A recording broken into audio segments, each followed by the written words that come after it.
ain't see me, you Stevie. Wondering how I reach more evolutions than Eevee and make it look easy. What is up, Earth's mightiest subscribers? It's your boy Ernie, the Blerd Without Fear. Welcome back to the channel. And welcome back to another round of Best Comics This Week. The show where I take the 5 best comics that I read this week and tell you all about them.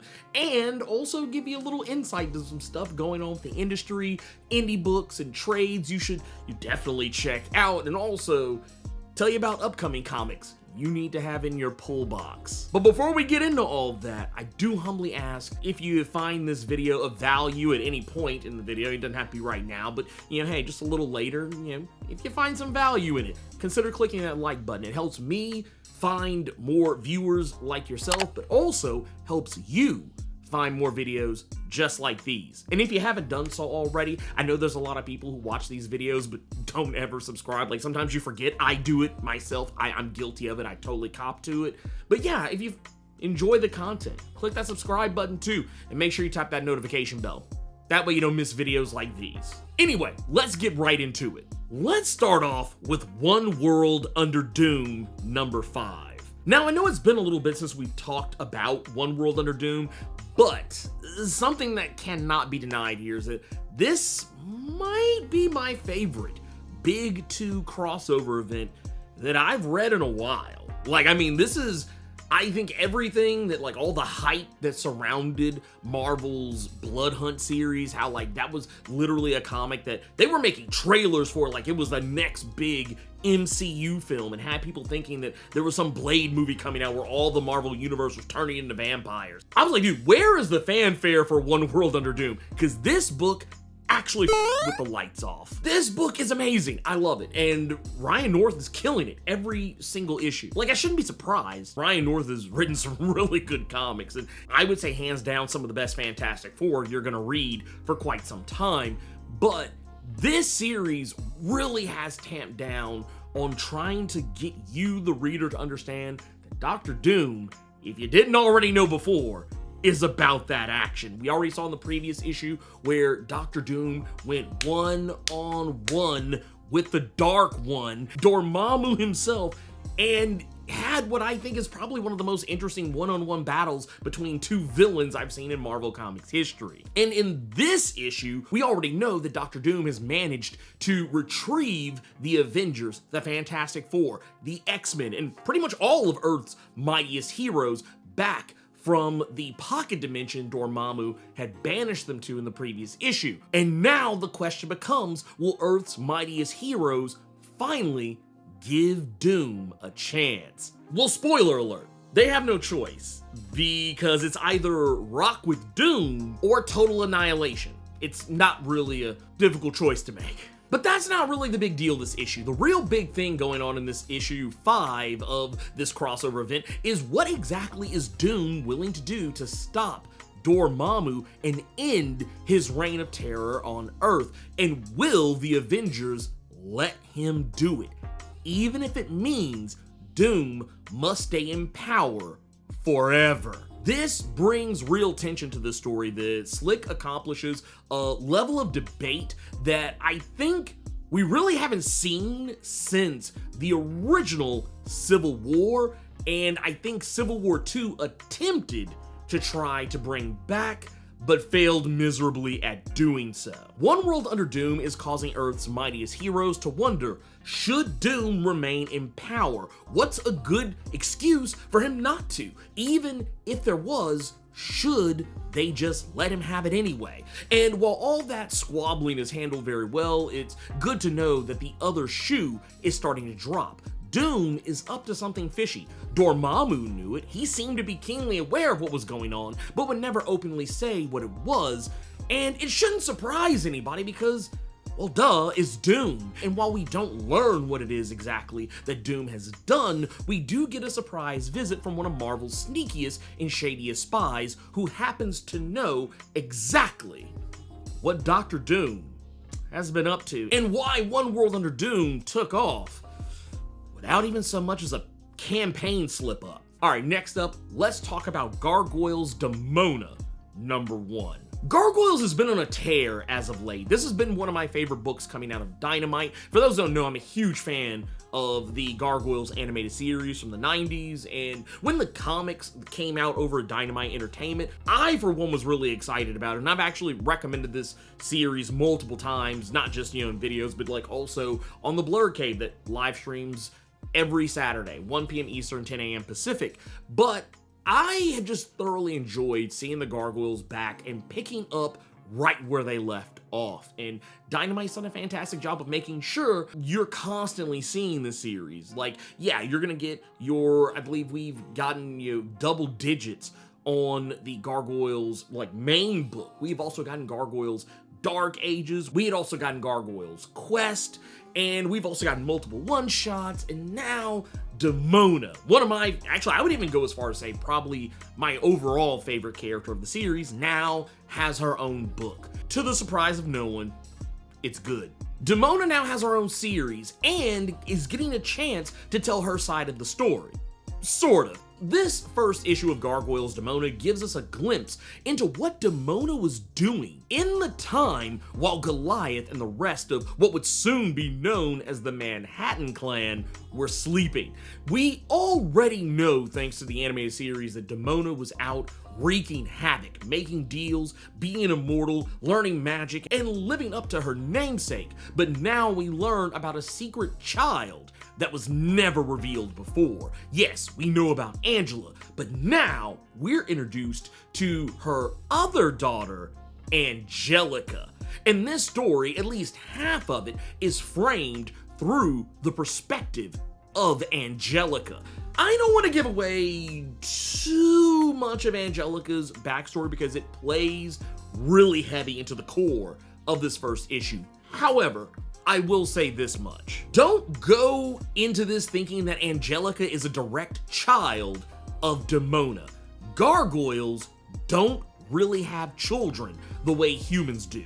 A gargoyle child belongs to the clan and is raised communally. So it shouldn't surprise you, Angelica isn't actually a direct child to Demona. She's actually not even from the original Wyvern clan, but a clan Demona meets in her travels and was already born by the time that Demona got there. But it's how Angelica comes to be by Demona's side that is the real story. We also get a return to one of my personal favorite aspects of Demona's past: the creation of the Hunters, a staple of the animated series that saw the Canmore clan take up a generational mission to hunt the Gargoyles down to the very last. This first issue is gonna jump you back and forward between Demona and Donald Canmore, the third ever hunter in the Gargoyles series, and the first Canmore in a long line of Canmores to become a hunter. We get a closer look at why Donald became the hunter, the circumstances that would lead a man who could, in his circumstances, potentially become king, to choose a life less royal and chase monsters in the middle of the night. Or in the middle of the day, considering how the hunters have no real scruples about attacking gargoyles in daylight. Next up is going to be one of my favorite segments of the show. Now, normally this would be where I'd be talking about shit, but this time, I'm actually going to take a moment to highlight some good shit. You see, there has been this ongoing debate talking about generative AI. And I've made my stance pretty clear. I don't like it. I don't like it at all. As a person who considers himself an artist and someone who prides himself on, regardless of what anyone thinks about whether I'm good or bad at it, I pride myself on knowing that whatever I have created, I created it myself. And I do it all the time. Might be a good time to mention, if you follow me on Threads, I sometimes post my art on Threads. If you're one of my patrons or channel members, a part of Blerd Club, probably seen my art. I don't think I'm the greatest artist that has ever walked the earth. I mean, seriously, there are a lot of really amazing artists out there, all of them better than myself. But I take pride in what I do. And the idea of someone wanting to use generative AI to cut corners and create art, we're quotey fingers art, by stealing the art of other people. I can't get jiggy with this shit. I'm sorry, I just can't, and I refuse to. But one thing I do appreciate, and while I don't necessarily have any huge love for Disney as a company, I was actually happy to learn today that both Disney and Universal are collectively suing Midjourney, one of the biggest generative AI companies out there, and they are suing them for copyright infringement. And I'm here for it. I'm not gonna run through the entirety of the lawsuit. I'm just pointing out that it is happening. But I also kind of want to highlight how some people have framed my approval of Disney in this, because there are some people out there who seem to be of the belief that I am just always glazing Disney up. Like, if you think that, that tells me you don't know me. Like, you are just hearing about me for the first time, or you don't watch my live streams, especially the Thursday live streams, 7 p.m. Eastern, 4 p.m. Pacific. There have been multiple episodes where we have called out Disney for bending the knee to a Trump regime. We have called out Disney for shelving episodes highlighting trans characters in their animated series, how they have done wrong by their actors that they employ, and how they run their visual effects department into the ground and overwork them to the point where they are both A, underpaying them and overworking them, and also B, putting out slop in forms of special effects and VFX shots because of the bad conditions. I have called out all of this stuff, and I've even encouraged those same visual effects artists and other companies that have been under the boot of Disney to fight back against it. I've encouraged them to do this. So it just tells me when people say dumb shit like this, saying that, oh, you're supporting the fascists if you endorse any one single thing that look, I can walk and chew bubblegum at the same time. I think that, well, yes, Disney is a shit-ass company. However, I also think generative AI should not exist anymore. And here we are, walking and chewing bubblegum, and thinking that it's not possible to do that in this situation. I would normally say that's shit, but we're gonna focus on the positive here. Now that Disney and Universal are collectively attacking an AI, generative AI company and trying to take them out of the game, that's shit. Next up on the list is going to be Teenage Mutant Ninja Turtles #9. This, I think, man, I'm saying this all the time, and I feel like, what a time to be alive, but every time I get to talk about Teenage Mutant Ninja Turtles by Jason Aaron and Juan Ferreira, every single time, I'm always saying, this is the best issue they put out. Now, that's a tall order. I don't want anyone to think that, oh, it's because the issue prior to that was so bad. No, it's because each issue before it has been the best issue, and I keep constantly seeing them level the game up. I actually want to just take a quick moment, too, to really put some respect on Juan Ferreira in this, because Juan is doing something with the art for this book, and I've highlighted this multiple times, but I'm just going to highlight it every time because I feel it needs to be studied. Juan completely understands how to present the Ninja Turtles in such a way that harkens back to that classic Kevin Eastman look, but also with an updated take that makes it just as gritty, but also just as beautiful, and just, I don't know, just so kinetic.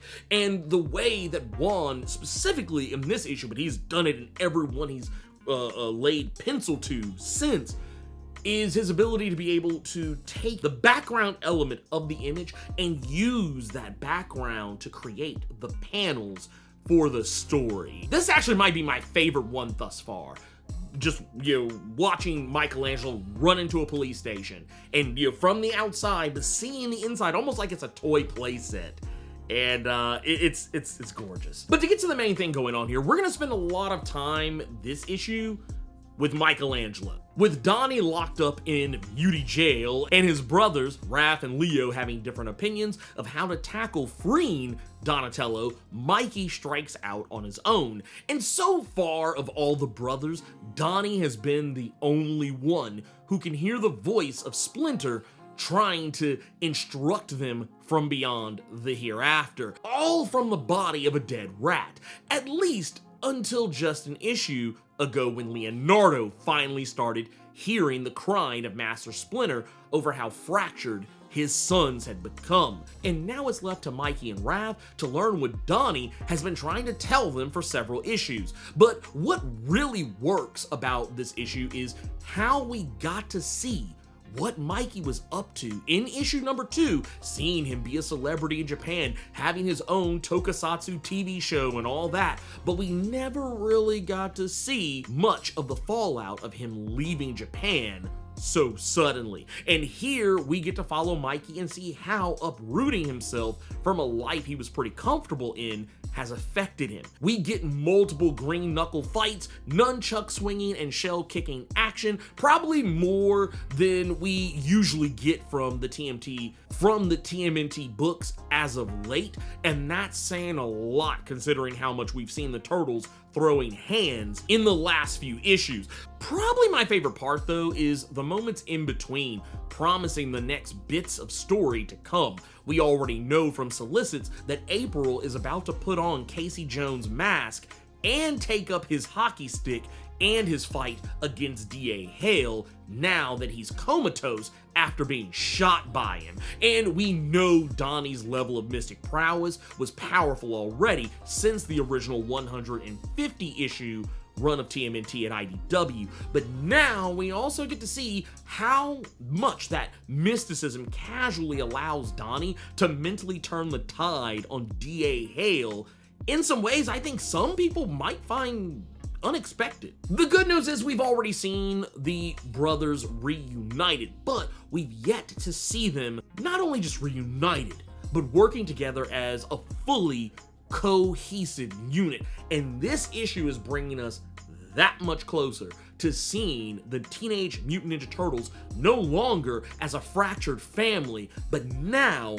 fully creating the fist that Donnie was talking about just a few issues prior.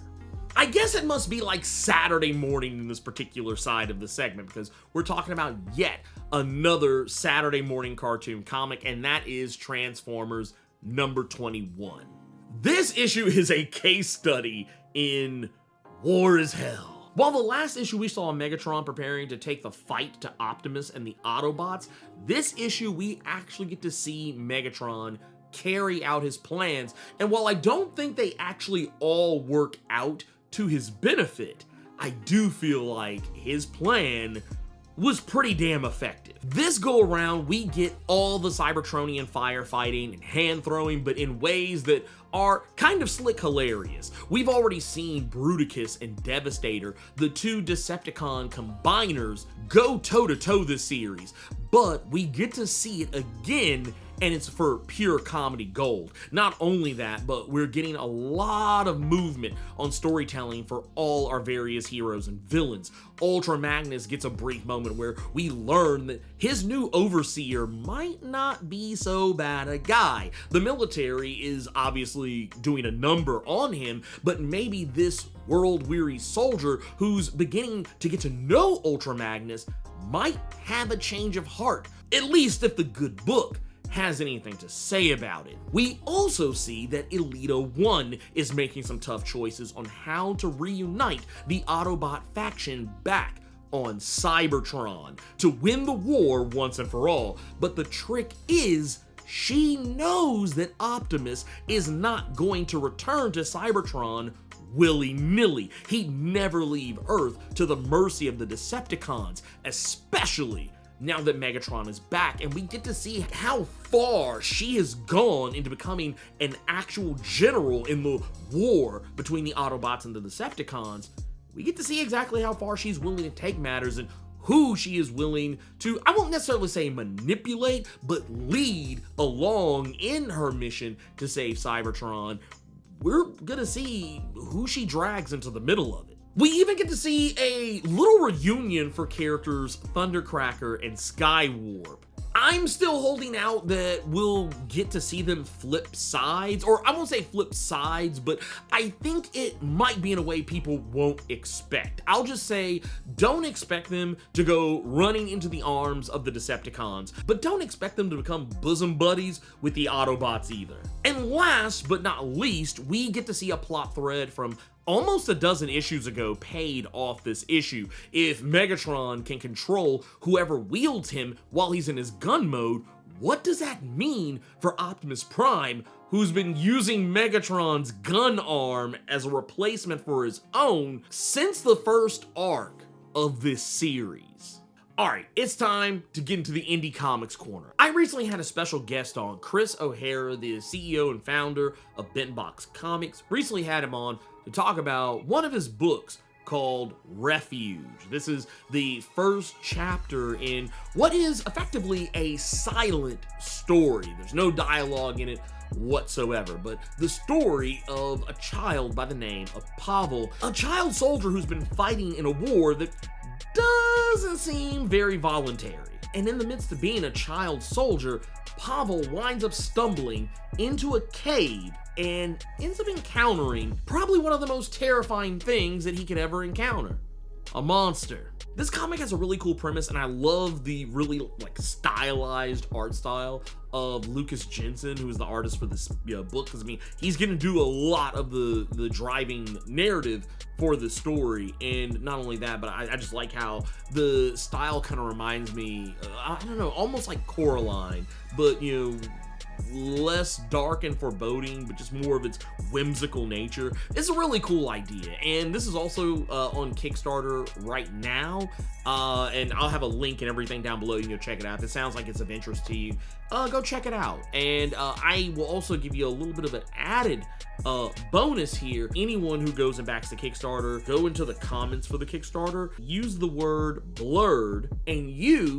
should the Kickstarter be successful, you will receive, with your copy of the first chapter of Refuge, you'll get a special poster that is not a part of any other part of the Kickstarter. So I highly recommend it. This comic is also a part of Comics for a Cause, which is an effort to help raise money through storytelling. The proceeds for this book will go towards helping fund all kinds of non-profit and humanitarian efforts across the world, and also helping ensure that a child somewhere across the globe who is suffering, struggling, to no fault of their own, is going to make sure that that child gets to have a better tomorrow. Link is in the description, and I'll try and remember to put it in a pinned comment below as well. So yeah, go check it out. Last and most certainly not least is going to be Absolute Batman #9. This is the issue that I've kind of been waiting on, because when it was revealed that Bane was going to be making his debut in the Absolute Universe,